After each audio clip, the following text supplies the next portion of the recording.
member of your family. You miss their companionship, and coming to terms with the loss can take a long time. This morning, Peter Neville's here to take your calls on pet bereavement. We've also been joined by Jill Firth, who lost her 11-year-old dog Brandy at the end of last year. Welcome to you both, and of course welcome to Cassie as well. Jill, if we can start with you, I mean, what happened? Well, last Easter she started coughing badly, and I had her x-rayed and we discovered that she had emphysema. And she had lots of infections after that and was very up and down. And then in September she had a stroke, and I thought that was the end then. But she started to make quite a good recovery, and within 2 weeks she was better than she'd been for quite a while. And then one morning I took her out just up to the rec, you know, to have a bit of an exercise, just to keep life as normal as possible really for her. And I turned round and I could see she was in distress. And she got back to the car somehow and just collapsed, and she'd had a heart attack. So she was still alive, and I took her straight to the vets, and we decided that really the time had come and that she was almost gone and she had to be put to sleep. How did you feel? Devastated. Did you come to terms with it at all? Not for a long time. I mean, I was just numb that day. I went home and I rang my children and I rang my mum, and I went to work, and I came home and I got on with things and I wrote a letter, and the next day I went to work again and I came home. So it was all very much routine? Well, I just kept going, you know, it was, and I think my daughter was quite staggered when I rang her that I was as calm and collected as I was. But the next day when I came home from work, as I opened the door, although I knew she'd gone, my mind did that sort of double take when for a split second I expected to see her, and she wasn't there, and that was when it hit me that however many times I opened that door, she would never be there. I mean, for people who don't have pets, they might find it difficult to actually comprehend this, but to you it was like losing a member of your family, Yes. wasn't it? Yes, I mean, I suppose people that have lost family would say that's silly, but she was like a child to me. She came everywhere with me. She slept by my bed, she came to work with me, she came everywhere in the car with me. You know, she was just like a child, really. Yeah. Peter, can I bring you in?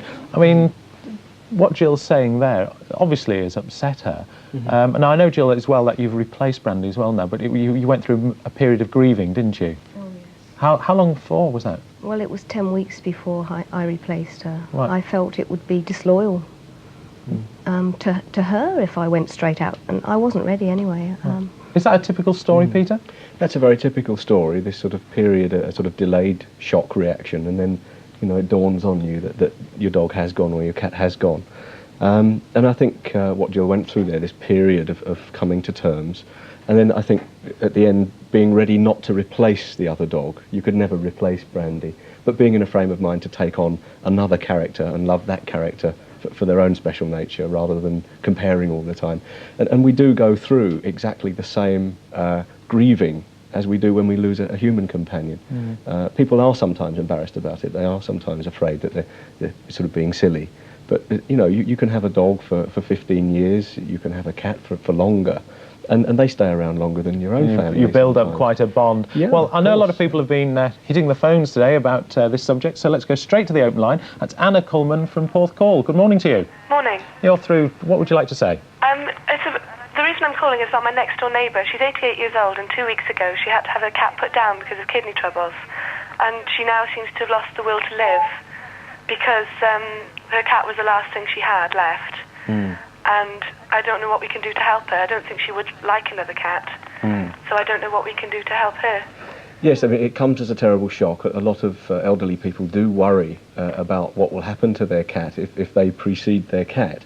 Yeah. Now, in this case, the cat has gone, and it will be an enormous shock for her. There'll be no replacing that cat.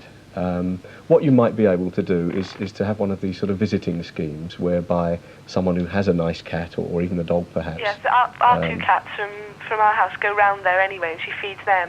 Right. But obviously it's not the same for us having her own cat. No, and I think she would be worried perhaps about taking on another kitten, for instance. I was going to say, I mean, did you, Jill, know other people with dogs that perhaps you could visit and sort of... Yes, I still continue to go out for my early morning walk with a friend and her dog for quite a while. Is that a comfort to you? Not not really. I missed the walking, so I went really for my own sake. And every time I saw a dog that was like Brandy with somebody else, you know, I felt, well, it just hurt, you know. I sort of felt it's not fair. I want her back, you know. Why did I lose my dog? I felt she was young, actually, you know. I felt it was too soon. So it's difficult. Will that situation get better in an instance like that? Yes, I think you do. You get your relationship with the animal that you've lost into some sort of perspective. It's impossible to say how long it will take. For some it can be quite quick, for others it can be a long time, particularly if the dog is lost in a road accident or suddenly in the prime of life. It can take an awful long time to get over them. So Anna, do you think your neighbour will welcome you interfering, actually, to a certain extent? Well, I don't know. She seems to enjoy my visits around there when I go around to visit her, and I try to take the cat or one of the cats with me when I go, but it seems to make her sad to talk about the cats and to have cats there, because it's the second cat she's lost now. Yes. And, you know, she's had to have them both put down. And she feels she's done them a service by putting them down because they were in pain, but I know she still misses them terribly, you know. The important thing, I would think, Anna, is that you go with the cat and talk to her and help her to talk about her cat. It may be painful initially, but if she keeps it all bottled up inside, it will make things worse. Yeah. And I see Jill nodding her head about that as well. So the very best of luck there. Let's go straight to Kaylee from Attleborough. Good morning to you. Good morning. You're through to Peter.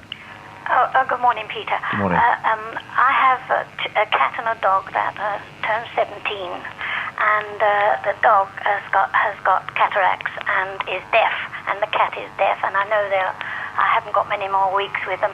Do you think I'd be better if I had them put down at home? It's a difficult decision. It really depends how well they travel and how well you and your family can cope with it. I think ideally, when you do have to make that horrible decision, it's probably kinder on the animal to go in familiar surroundings and not have to be dragged into the veterinary surgery. But a lot will depend upon your vet as well and what he thinks might be best for the animal in the condition that it's in. You highlight a very interesting problem there, because perhaps you could tell me how well the two animals get on together. Are they good friends? Marvellous. They're marvellous. I've had them since a kitten and a puppy. And I had another cat put down 3 years ago, but my husband was alive then. I was able to bring him home and have him buried in the garden. But I don't think I'll be able to manage on my own with these two. Yeah, one point I'd like to know, does it cost extra to have them put down at home? Yes, you'll have to pay a call-out charge, possibly. Some vets may be prepared Depending to, on the vet, as you depending on the vet, yes. But I mean, I was interested here in Kay's situation, because dogs and cats can build up enormous friendships, and sometimes when they lose a feline or a canine partner, they too go into mourning and can go off their food and can pace around looking for their lost companion, and it can be very pitiful to watch that. So, you know, if one goes before the other, Kay, you'll need to be very supportive of the one who remains. Well, sorry to hear about that situation, but the best luck there. Let's move on to Doreen Fletcher from Worksop. Good morning to you. Good morning. You're through to Peter. The last point you made, Peter, is just our situation. We lost our 19-year-old cat 2 weeks ago, and our 7-year-old dog seems to be pining for her. The rest of the family's missing her badly as well. We wanted to know, is it a good idea to get a kitten, or maybe 2 kittens, as soon as possible? It very much depends upon the dog, and it very much depends on how much contact you have with the dog as a family. If she's left alone for a long period during the day, as a regular routine, then yes, I think it would help to get another kitten in. But again, you know, we have to remember every dog and every cat has its own personality, so you're going to have to introduce the new kitten very carefully. Just by way of example, Cass lives very well with my 3 cats. If she sees another cat in the garden, she'll chase it away. So, you know, it's not just that they like all cats or that they like all dogs. You have to select and introduce very carefully. But go for a kitten. Your dog's much more likely to accept a young kitten. A slow introduction to you there, Doreen, so thank you very much indeed for that call. Jill, very quickly, if I can just ask you, I mean, will you ever come to terms with the loss of Brandy? Yes, I'm coming to terms with her loss, but as Peter said, I'll never replace her. The puppy I've got now takes up so much of my time that it is a big help. Yes. But she'll never be Brandy to me. Okay. Well, thank you very much indeed for coming and joining us and chatting about Brandy. And thank